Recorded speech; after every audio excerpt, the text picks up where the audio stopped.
want to be safe. We all want to be warm.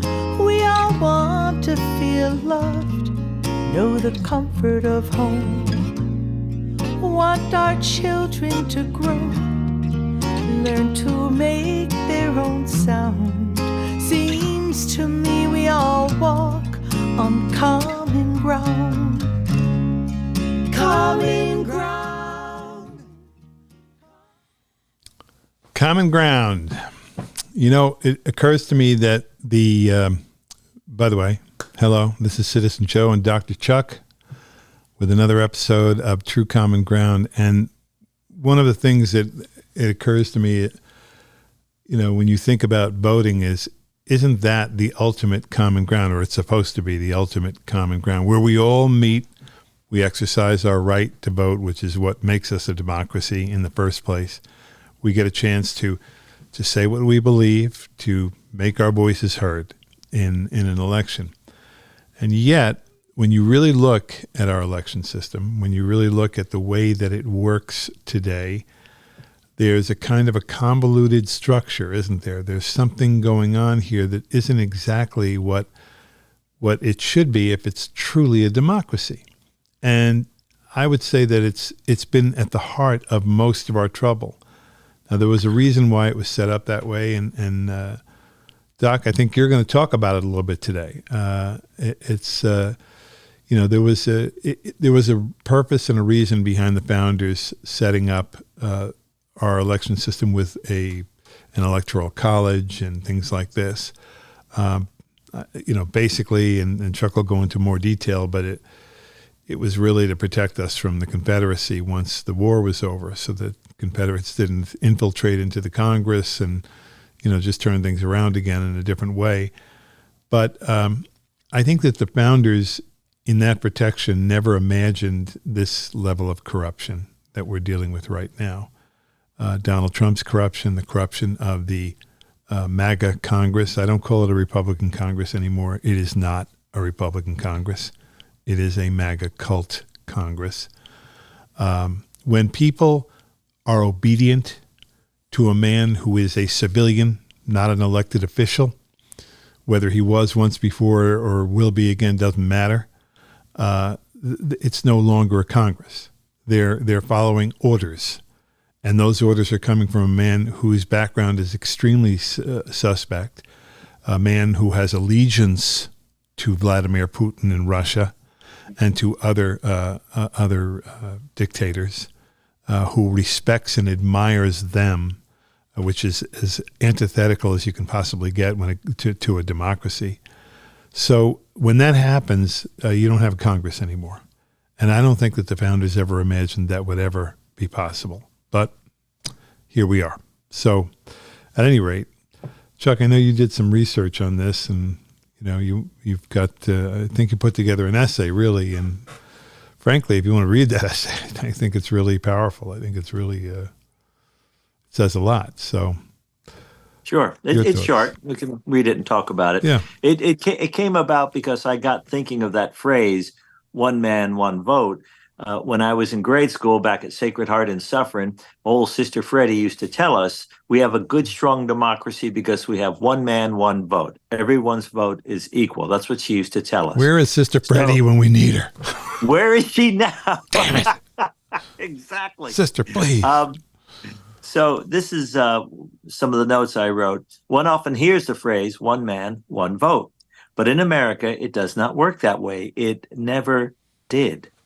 The Founding Fathers, not to protect individual rights, but to ensure the continued independence of states, established that delegates from sparsely settled states could preserve their autonomy and influence. Now, Benjamin Franklin, George Washington, and James Madison, for example, thought this was nonsense. They were disgusted by the demagoguery of the smaller states, but to preserve the Union at the time, they capitulated. The framers made no provision for direct popular elections of the president. Let me repeat that line. The framers actually made no provision for a direct popular election of the president.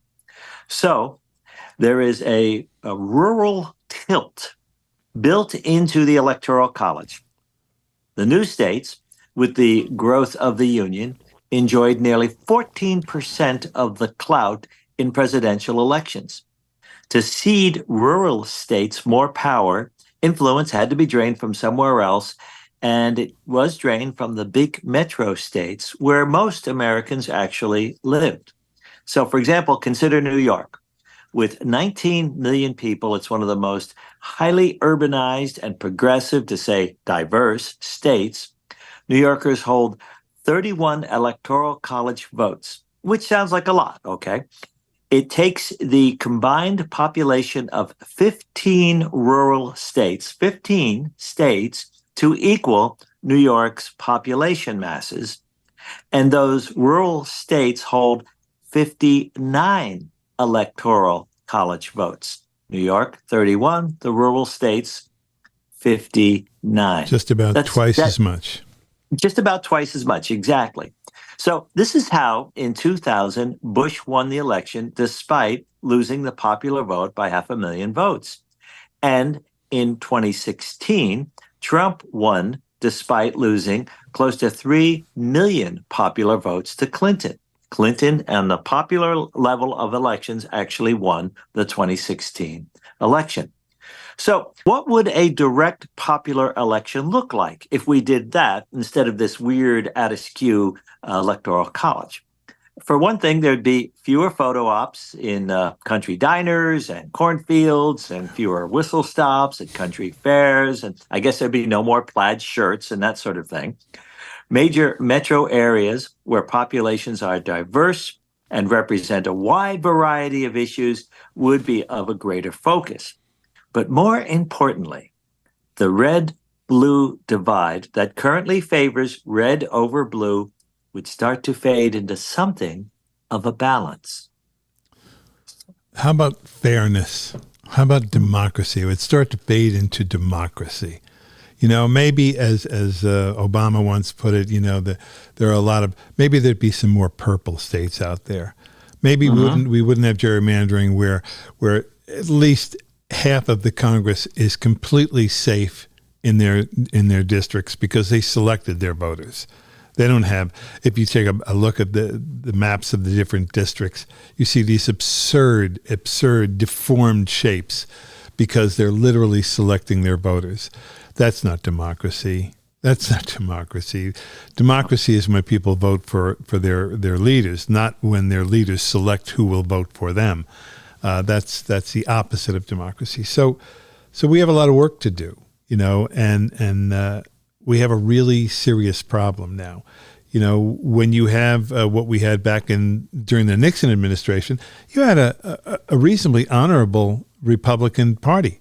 You know, a party Yes. I respected. Hell, 3 Republicans led by Barry Goldwater walked into the Oval Office and said to Dick Nixon, you know, after, you know, the crap hit the proverbial fan, listen, you're not going to have enough votes to stay in office. We're going to impeach you, and I'm going to be one of the votes that impeaches you. Yeah. And when Nixon heard that, he said, okay, time to resign. That was it, because there was an honorable Congress, lower and upper house. There was an honorable Senate and an honorable Congress, and they realized that the man that they were following was dishonest and that he had done things that were wrong and antithetical to our qualities, to our core values and our virtues as a country, and they wouldn't have it. So it was the Republicans that took out their man when he failed them that way. That's not the case anymore.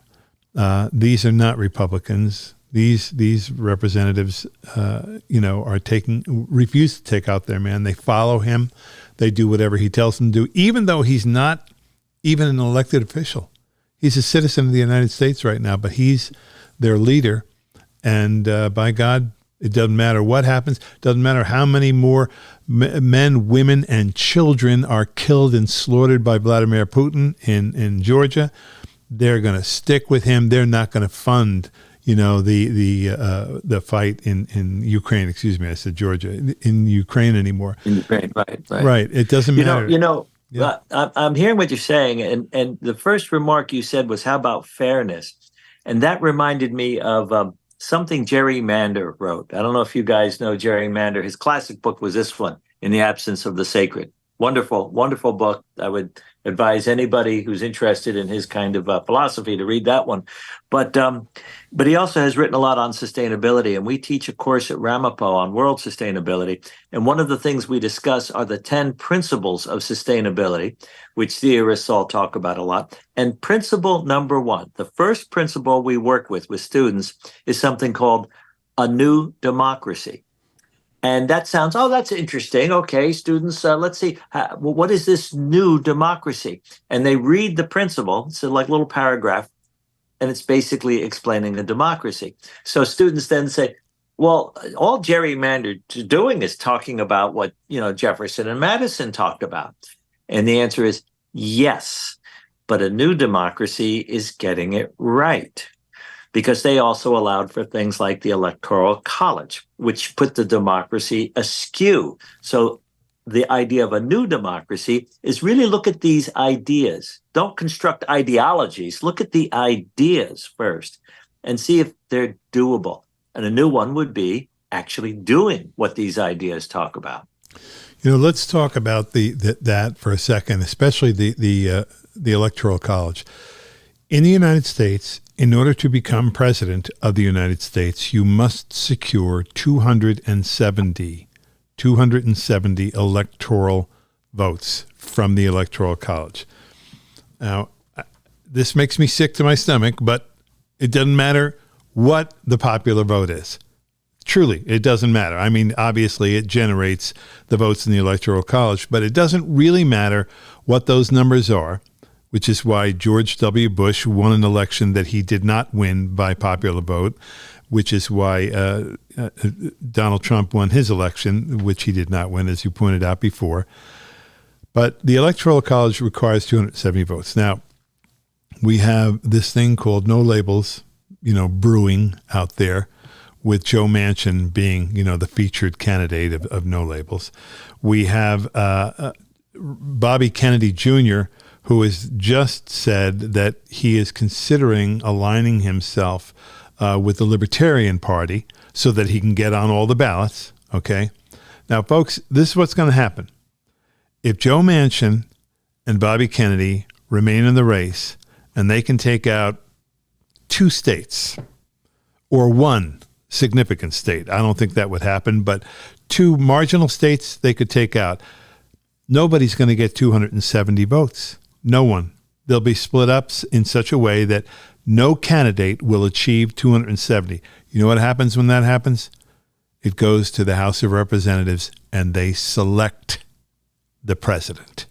Mm-hmm. Okay? You don't vote for the president. They select the president. Yep. Okay? What's his name from The Daily Show? Jon Stewart. He had said years ago, he coined the expression presidential selection. You don't elect a president, you select a president. And he was talking then, of course, about the Bush-Gore issue. Yeah. But that's the problem. You hit the nail right on the head. If you throw the whole thing out of balance and there isn't the 270 votes, it goes to the House of Rep. It could ultimately go to the Supreme Court. In both cases right now, we have highly questionable leadership in both of those institutions. Mm-hmm. And that was intentional. That all came about in just the recent years to scuttle the structure. Yeah. And again, I would argue and agree with you on this, that that's part of the Putin plan.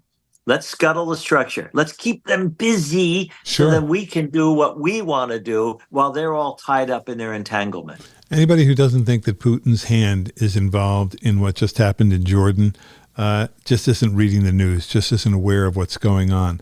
We look weak right now because we are, okay? Because we've got a man outside of the who's a citizen, who is literally directing the majority in Congress to lead this country away from democracy, away from righteousness. So we've got this really serious problem right now.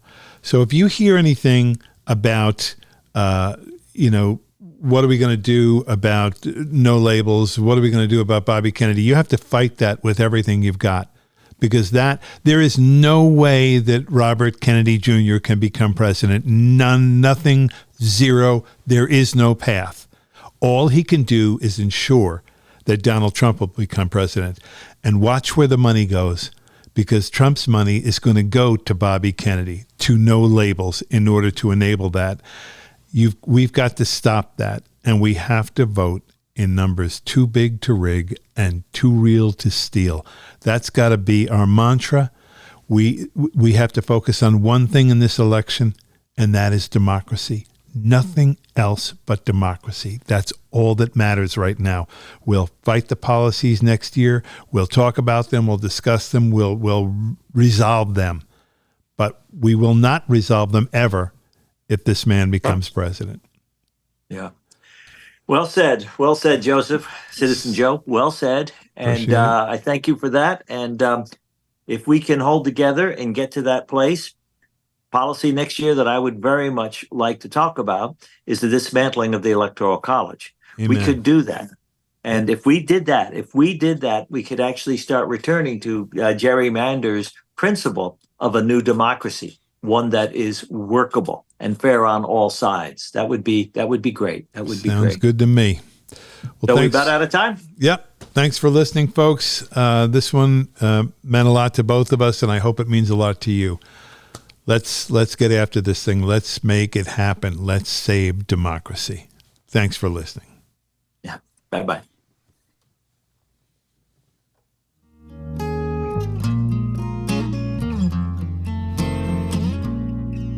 We all want to be safe. We all want to be warm. We all want still on to mic? feel loved, know the comfort of home. Want our children to grow, learn to make their own sound. Seems to me we all walk on common ground. Common ground. Common ground. We all walk on common ground. We all wanna be strong, fully free and alive. Take just enough chances, stand up tall and with pride. Yes, we all wanna play, have good friends all around. It seems to me we all walk on common ground. Common ground. Common ground. We all walk on common ground. Some conversations aren't easy, and we wonder how we'll turn this mess around. But if we realize and seek to compromise,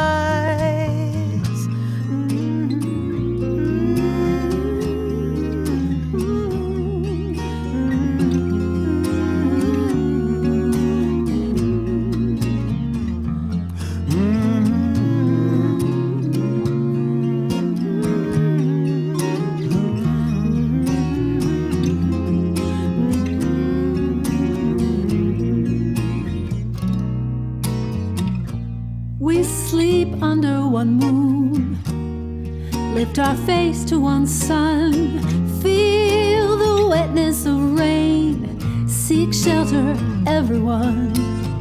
Yearn for rest when we're weary, seek solace when we're down. It seems to me we all walk on common ground.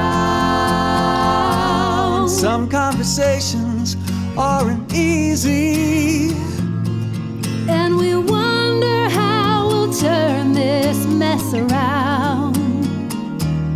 But if we realize and seek to compromise, we can meet on common ground.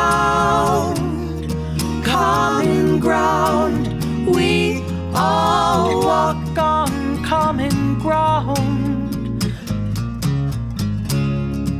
Common ground, common ground. We all walk, I know that. We all walk 1 foot forward. We all walk on common ground.